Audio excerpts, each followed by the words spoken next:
Valverde, merci. Merci beaucoup d'avoir mis ce but-là. Ce but-là nous donne quand même de l'espoir. De l'espoir pourquoi? Pour obtenir ce titre-là. Alors on sait très bien, le FC Barcelone est favori pour obtenir ce titre-là. Il n'y a pas de souci sur cet aspect-là, on est sûr et certain. Mais on a quand même le droit d'y croire, pitié. Et cette victoire, elle est tellement symbolique parce qu'habituellement, Valverde, c'est le joueur de l'ombre, c'est le joueur qui a des qualités qui ne sont pas forcément mises en avant.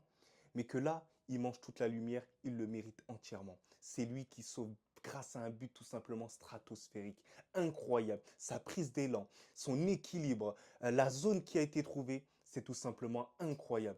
Et franchement, ça me fait plaisir que c'est un joueur comme Valverde. C'est un joueur de la maison. On l'a vu grandir, t'as vu, c'est un petit nourrisson. Il joue à n'importe quel poste, il ne se plaint pas. Voilà, c'est le joueur qui va faire le pressing. C'est le joueur le plus indiscutable pour moi du Real Madrid. Et qu'il arrive à mettre ce but-là, qu'il arrive à être le sauveur du Real Madrid, bah honnêtement, ça me fait grave plaisir. Donc les gars, cette victoire, elle est importante. Pourquoi? Parce que le Real Madrid n'est pas mort. Le Real Madrid se rapproche tranquille du FC Barcelone. Parce que là, sinon, ça aurait été terminé. Et voilà. Franchement, cette équipe de l'Atlético Bilbao, assez déçue là. Pourquoi? Parce qu'elle n'a pas attaqué, mais pour des raisons. Et ça, je vais vous les donner. Donc les gars, avant de commencer la vidéo et le débrief, n'hésitez pas à vous abonner, à partager la chaîne, mais aussi à activer la cloche, ça me donnera énormément de ce fort. Vous connaissez en bien. La famille, le Real Madrid, aujourd'hui, je ne vous dis pas ça parce qu'il y a eu la victoire là aujourd'hui, bah, c'était agréable, c'était beau, c'était mieux que d'habitude en tout cas. Même s'il y a des imperfections, et on va les mettre vraiment en valeur, il n'y a pas de souci, vous le savez très bien. Mais aujourd'hui, j'ai trouvé un état d'esprit. J'ai trouvé des joueurs qui étaient concernés. J'ai trouvé de l'entraide. J'ai vraiment eu le sentiment qu'il y avait une réelle équipe. Parce que depuis le début de la saison, j'ai l'impression que dans cette équipe, il n'y a que des individualités et ça ne s'entraide pas assez. Mais là, aujourd'hui, dès le premier pressing de Vinicius, là, aujourd'hui, j'ai compris que le Real Madrid avait changé d'état d'esprit. Alors moi, je suis content et ça m'énerve. Ça m'énerve pourquoi? Parce que ça fait des mois et des mois que je demande que les joueurs courent beaucoup plus. Et je trouve que Carlo Ancelotti n'a pas été assez dur sur ce point-là. Parce que lorsque le pressing est bien exercé, vous avez pu le voir sur tout le match, les joueurs de l'Athletic Bilbao, ils n'arrivaient pas à attaquer. Et c'est comme ça que le Real Madrid doit jouer tous ses matchs. Étouffer son adversaire. Des équipes comme l'Athletic Bilbao, ils ne doivent pas avoir une multitude d'occasions. Parce que depuis le début de la saison, lorsqu'on joue même contre des petites équipes, on n'exerce pas un pressing, on les laisse jouer. Et d'ailleurs, ces petites équipes, elles sont assez bonnes techniquement. Donc, ils se créent des occasions. Donc, ça fait qu'ils y croient. Et au final, le match, il devient hyper compliqué.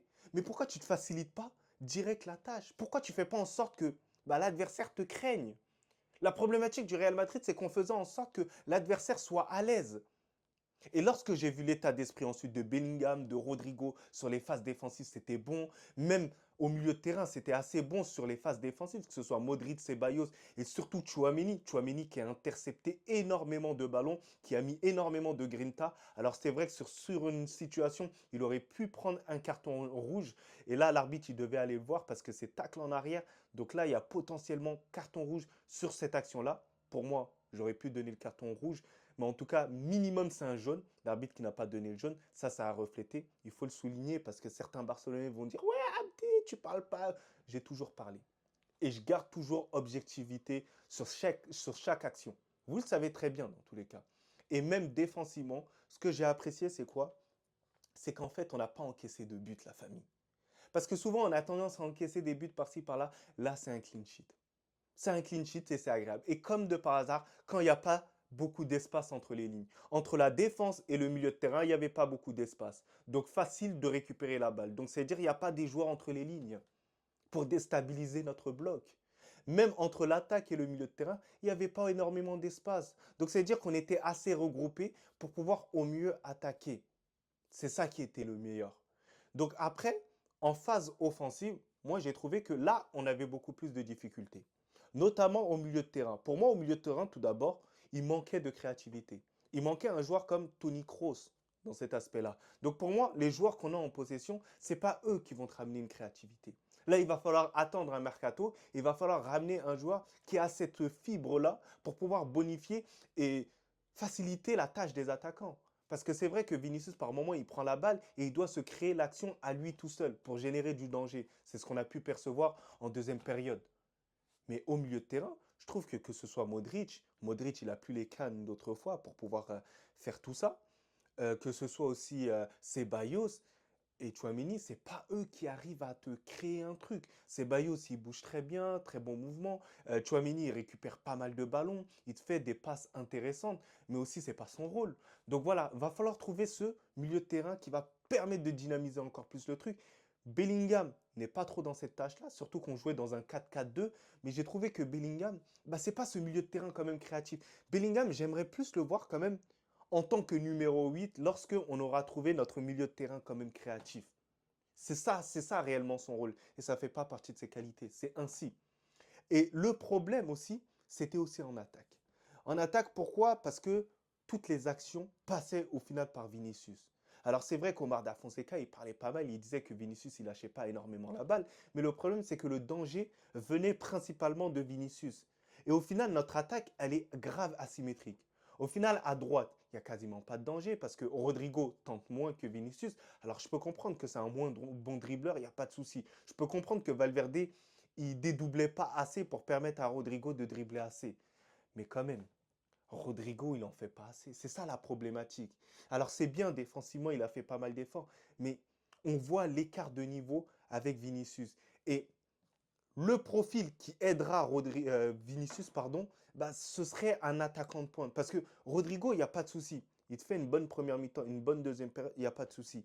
Mais ce n'est pas le profil qui va aider Vinicius à être mieux sur le terrain.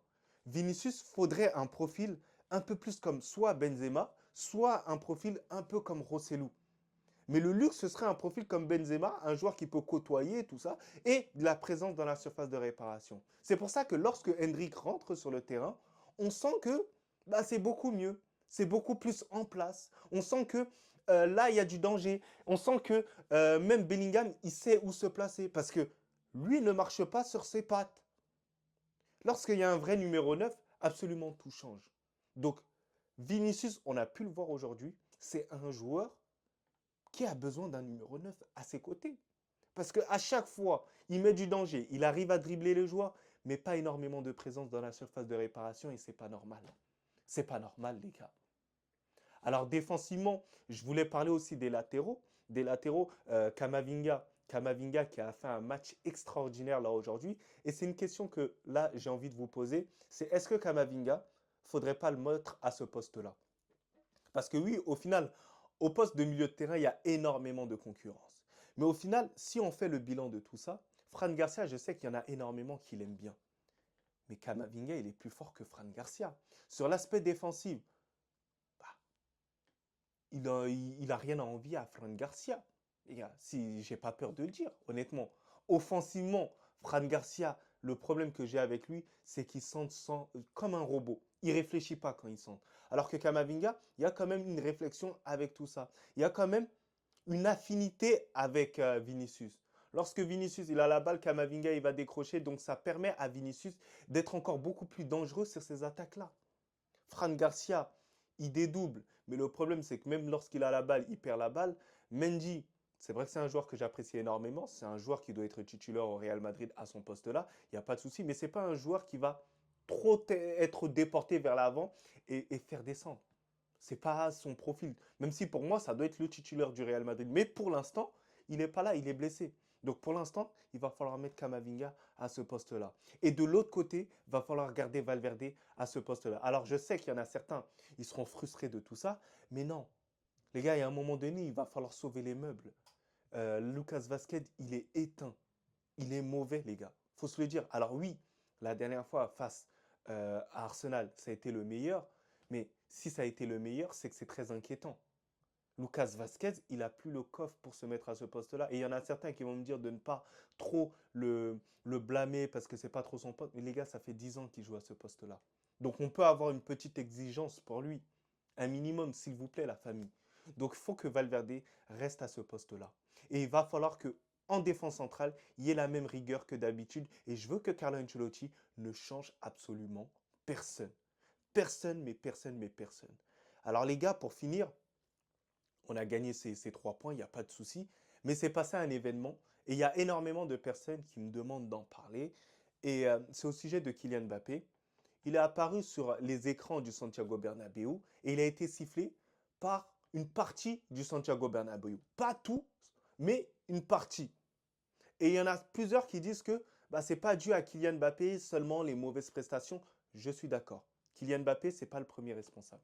Le premier responsable, ça peut être Florentino Pérez et il le sait très bien par rapport à son recrutement et je suis sûr qu'il va réussir à relever les ponts. Bah hey, c'est sûr et certain, il a l'expérience pour tout ça. Le deuxième coupable, c'est sûr que c'est Carlo Ancelotti. Il n'y a pas de souci sur cet aspect-là. Après, c'est les joueurs. Les joueurs individuellement, ils ont tous fauté, il n'y a pas de souci. Mais là où je vous trouve hypocrite pour certains, c'est que vous êtes en train de dire ça, mais vous ne vous rendez pas compte, c'est quoi la signification de tout ça. Si les supporters sifflent Kylian Mbappé, c'est qu'ils considèrent Kylian Mbappé, c'est qu'ils aiment Kylian Mbappé, c'est qu'ils pensent que Kylian Mbappé peut faire largement mieux. Si les supporters n'avaient pas sifflé Kylian Mbappé à ce moment-là, bah, il y a des questions à se poser. Si Kylian Mbappé a été acheté au Real Madrid, bah, c'est tout simplement pour être la star du Real Madrid. C'est une réalité. Quoi qu'il en soit, même dans ton cœur, c'est Vinicius, la superstar. D'un point de vue marketing, d'un point de vue popularité, notoriété, ça restera Kylian Mbappé. C'est le joueur le plus médiatisé en Europe. Sans aucun doute, c'est le joueur le plus médiatisé. Donc Kylian Mbappé, faut que lui se fasse vengeance pour retourner la situation. Parce que vous pensez que c'est une partie de plaisir pour les supporters d'insulter Vinicius, d'insulter Mbappé? Non, c'est pas une partie de plaisir. C'est tout simplement que bah, le joueur n'a pas été satisfaisant, le joueur n'a pas fait les matchs attendus, bah, au final, ça te siffle. Et c'est tout à fait normal. Et c'est preuve de sa grandeur aussi. Et en plus, je trouve que les supporters, ils ont été grave patients. Parce que dans plusieurs clubs, et d'ailleurs même dans son ancien club, bah, ça l'aurait déjà insulté, sifflé, etc., etc. Le Classico, où il a été catastrophique, et il faut se le dire, les gars. Liverpool, Liverpool, il n'a pas été bon aussi. Il faut se le dire, les gars. Sur plein de matchs de Ligue 1, il n'a pas été bon aussi. Il a toujours eu le soutien de plusieurs supporters. Et là, quelques supporters expriment leur mécontentement, on veut les faire taire. Je ne suis pas d'accord, je ne mange pas de ce pain-là. Donc voilà. Donc les gars, c'est mon avis. Vous pouvez en faire ce que vous voulez. N'hésitez pas à me dire vos avis en commentaire, bien sûr avec le respect. Mais en tout cas, moi, mon homme du match, ça reste Valverde. Valverde, honnêtement, le mérite qu'il a sur le but là, ça me fait hyper plaisir. Ça me fait kiffer. Donc les gars, n'hésitez pas à me dire vos tops et vos flops. Moi, pour moi, je ne mettrai pas de flop là aujourd'hui. Je mettrai que le top Valverde. Je mettrai aussi Vinicius. Vinicius qui a mis beaucoup d'intensité. Beaucoup d'intensité. Et Vinicius, il faut qu'il retienne un truc. C'est qu'il faut qu'il mette de l'impact, de la tonicité dans son jeu. C'est pas un dribbleur comme Lamine Yamal. C'est un dribbleur qui doit mettre de l'agressivité. Tant qu'il n'y aura pas d'agressivité dans ses dribbles, bah, ça ne va pas déstabiliser forcément les adversaires. Il a une explosivité naturelle. C'est grâce à son explosivité qu'il est en capacité d'éliminer les joueurs. Il y a énormément de joueurs qui souhaiteraient avoir les qualités qu'il a, Vinicius. Donc il faut qu'il s'en serve. Non seulement sur les phases défensives, l'agressivité, il faut qu'il arrive à l'exercer, mais aussi sur les phases offensives, il faut qu'il exerce aussi cette agressivité-là, même avec la balle. C'est très très important pour faire stresser encore plus les défenseurs. Parce qu'à lui tout seul, il peut changer absolument tout un match. Et je vous le dis les gars, en termes de talent, Lamine Yamal et Vinicius sont les meilleurs joueurs au monde actuellement. Mais sinon en vrai, ça va toi? Moi en tout cas, alhamdoulilah.